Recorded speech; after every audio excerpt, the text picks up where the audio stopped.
about government programs some time ago is that they can be skewed to work in particular ways, and sometimes the ways that they work are so unreasonable that it's virtually impossible to straighten things out and make them be as they ought to be. But I want to talk today on government programs on the Daily Summation from Kurt's Religion and Politics. I'm your host. I'm Kurt, and today is Wednesday, the 1st of June of 2022. Welcome to everyone who's here on Rumble, on the podcast, on YouTube, on BitChute, on CloudHub, on my Facebook page. That would be the Kurt's Religion and Politics page there. On Kurt's Religion and Politics.locals.com, on minds.com, that's minds.com, on the Kurt's Religion and Politics group there, which is where probably the only place you'll find this video there, on Parler, on Gab, on Twitter, or wherever else you happen to be seeing me today, or hearing me, one or the other. The subject today is, again, government programs, and I'm going to go ahead and go through my notes to kind of give you an idea where I am on this subject, and then we'll discuss it a little bit more as I'm finished with the notes. I may have talked on this subject before. Even if I have, it's probably one of those topics that bears revisitation periodically.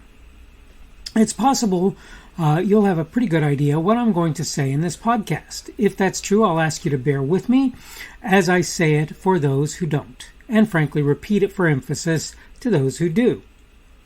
It seems to me like a lot of folks are maybe not aware why most of the founders of the United States tended to be minimalists, particularly where national government is concerned. There are a number of things I believe factor in on this discussion. The idea that things should work differently in different areas comes to mind as an example.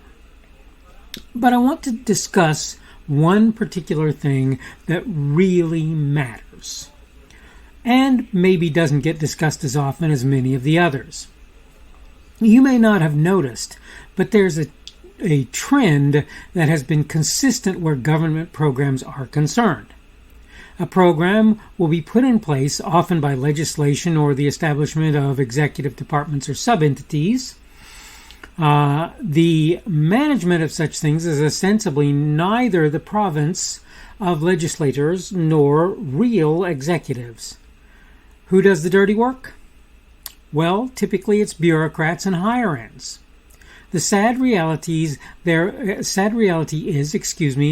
are at least two major issues with this way of doing where this way of doing things is concerned.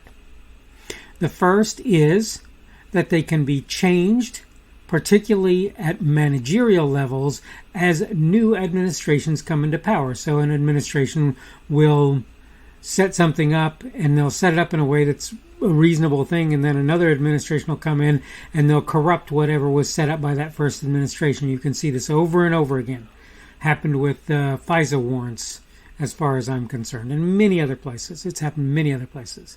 That means a given bureaucratic organization can change in focus from one way of doing business to another. Think the IRS under Lois Lerner targeting conservative 501(c)(3)s.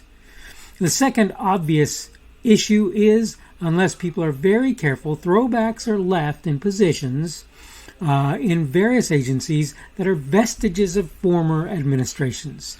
That means they may very well be working at cross purposes with the new management.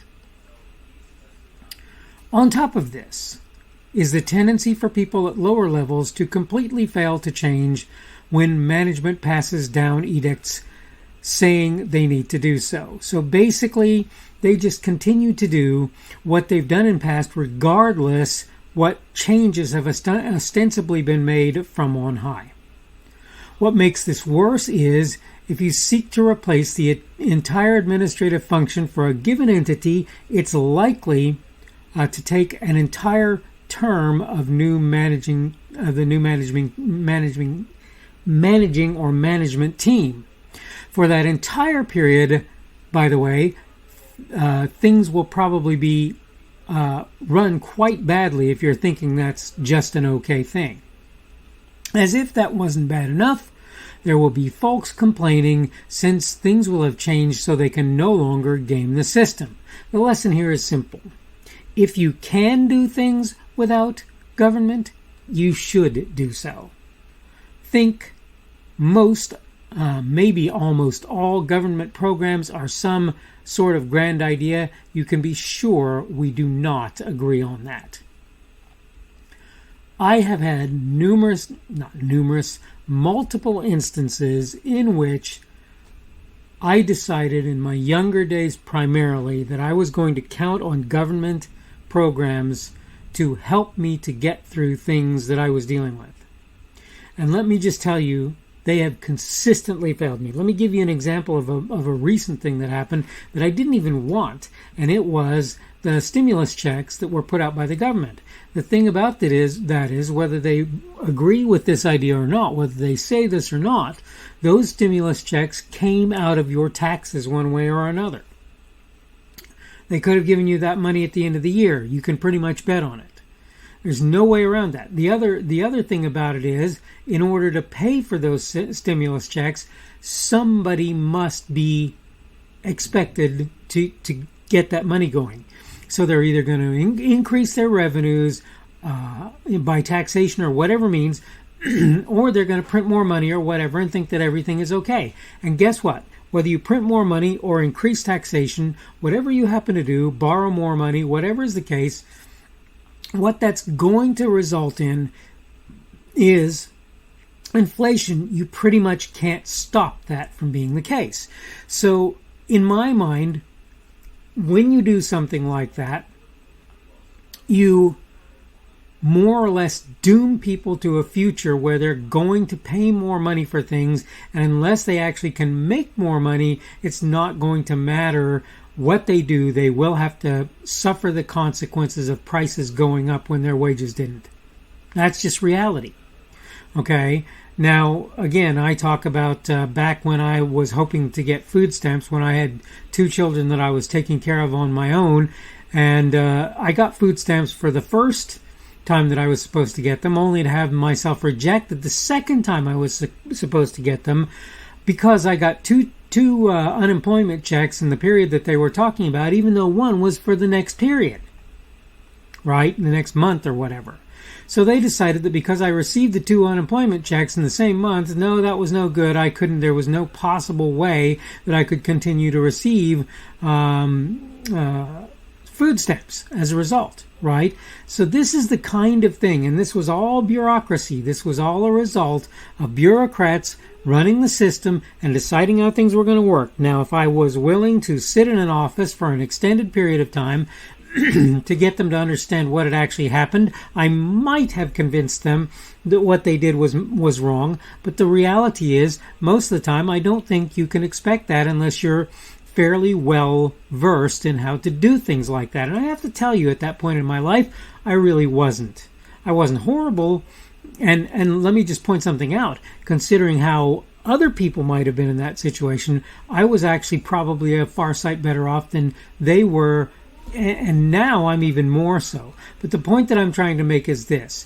Government programs are generally bad ideas, and they're generally bad ideas because the people who run them, by and large, are not necessarily concerned about the people they're supposed to be supporting with those programs, why the programs came into existence. And again, when you have changes in the people who are in those government programs, what actually happens is they stop working like they were intended to anyway lots of times. So you go from having a Democrat program put in place, and suddenly Republicans come into office, and the result is a lot of times the management types at the government program will be swapped out, and they will pass down edicts that will say, yeah, this is how this is going to run, and so forth. And of course it may work the opposite way. It may be a Republican program that was a really good program when it first started, and ultimately it became something terrible. FISA warrants aren't a great example of that. FISA warrants were a bad program from the outset. The Foreign Intelligence Surveillance Courts, whatever you want to call them, they were a bad idea from the outset. Nobody should have ever done that. But they were far worse under Democrats, in my opinion, than they were under Republicans. They were a bad idea under Republicans. They were a horrible idea under Democrats as far as I can tell, because they started to do things that they were never designed to do. And this is what you need to understand about all of that. This is how government programs work. Even if they start out being good or are good at some point in time, somewhere along the line they will be a problem.